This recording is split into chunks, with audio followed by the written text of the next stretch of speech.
chart me in the minutes that are left a course. Is there a course out of this mess?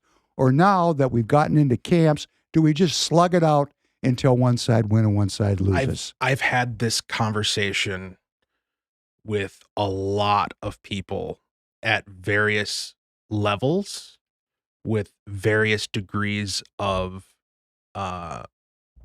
insider knowledge, everything from the most grassroots of grassroots activists to the most institutional of established figures.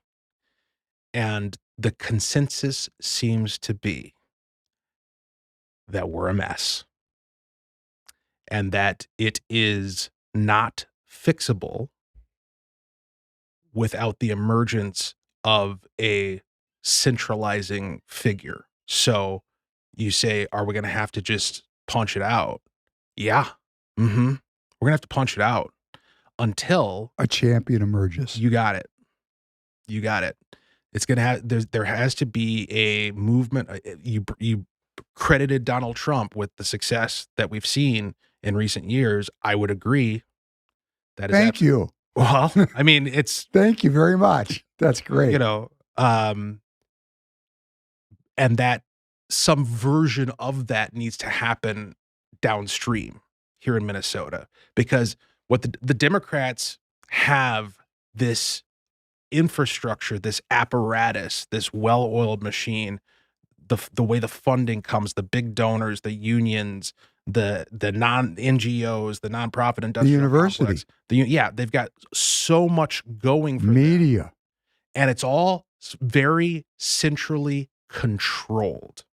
Like, they have issues keeping their tribe together, especially the more ideologically crazy ones, who can cause a lot of trouble. They did during the session on the Democrat side. But at the end of the day, they have certain people in certain places who can say, cut it out, shut up, we're doing this, get on board, or you're gone.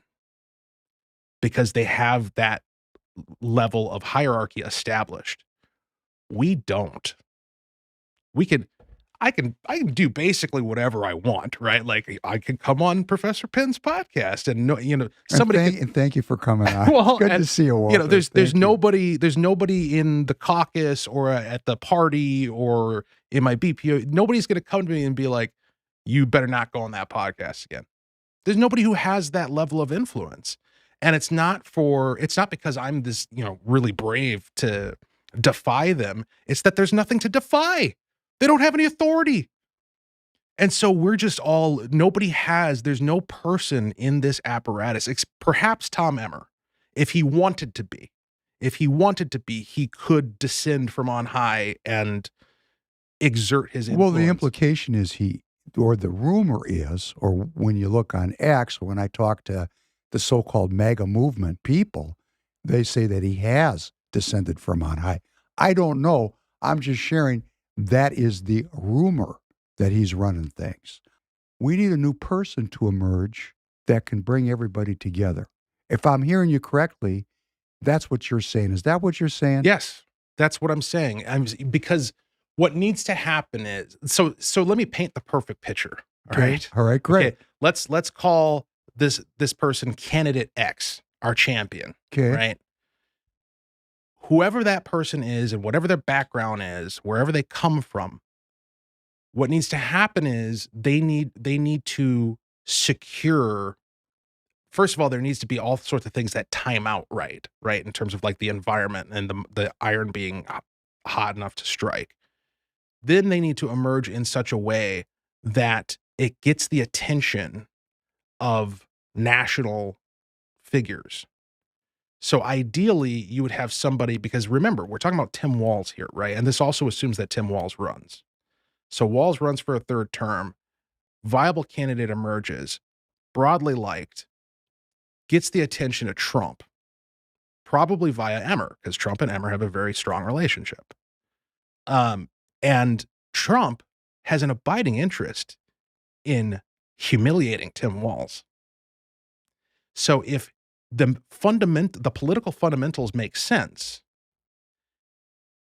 Minnesota's never going to be a first tier gubernatorial race going into 2026, but it could be high on top of the list of the second tier. And if it hits that level, and the fact that it's walls that we're talking about, and there's personal animosity there with Trump, and you've got the Trump Emmer connection, there's if all these planets align, you could have a scenario where that candidate obtains a level of support that enables them to be the center of gravity that brings all these disparate parts of the party together. If that makes It sense. makes a lot of sense. And you're saying that you're seeing it as a statewide gubernatorial candidate would be the best suited because they stay in the Yes. state and they become the arbiter of things that are happening in Beltrami County. Yes. I mean, that person has the juice to really move the needle throughout the entire state. Right. The reason there hasn't been, because we don't have statewide office holders, we don't have anybody in this U.S. Senate, we don't have anybody in the constitutional offices. Whoever that person would be, by default, would be the leader of the party. Just like Trump is by default the leader of the Republican Party nationally. Like, he doesn't literally hold that title, but for all intents and purposes, it's his party. Okay. I've had conversations with people who have been considering running for this, that, or the other thing, who have had to deal with folks in Washington as they consider whatever decision they're going to make. And it has been made very clear to them that you're either with Trump or you're out. Like, Trump owns the party. And so that's the way it works. You don't have to like it. You can call it anti-democratic. You can say, oh, I don't like that process. Politics. But that's politics. Tim Walz owns the Democratic Party here in Minnesota. Whoever this person is, what it comes down to is they have to get elected. If they can summon the juice to get elected, that person owns the Republican Party of Minnesota going forward. And so you better hope it's a good person who has good character and has a forward-thinking, future orientation to make things better for the state. Because that's the danger, right? That's the danger of having kings. You can have good kings and you can have bad kings. You can have righteous kings, you can have evil kings, but you're going to have a king.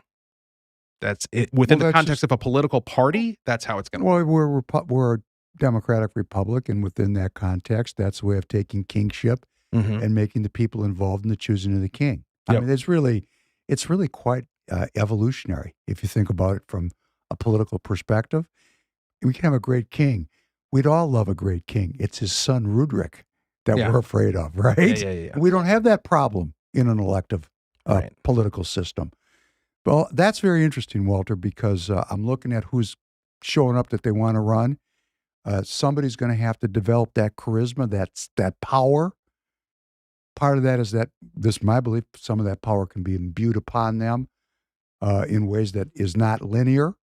Right. And we're waiting to see. And like you're saying, the iron has to be right. Waltz has to, he's wounded. You're right. Trump has an interest in humiliating him. Emmer does have that ability to call Trump. And so there is, the constituent elements are there. They are there. That's interesting. Okay. So what I'm hearing you say is, for me as a political activist, I better find my champion for governor and help that guy get elected. That would be the way to do it. That would be one way to do it, to coalesce the party. I think ultimately it's the only way to do it. I think the thinking from where we are right now is a broken party. Right. I think the thinking has been largely backwards.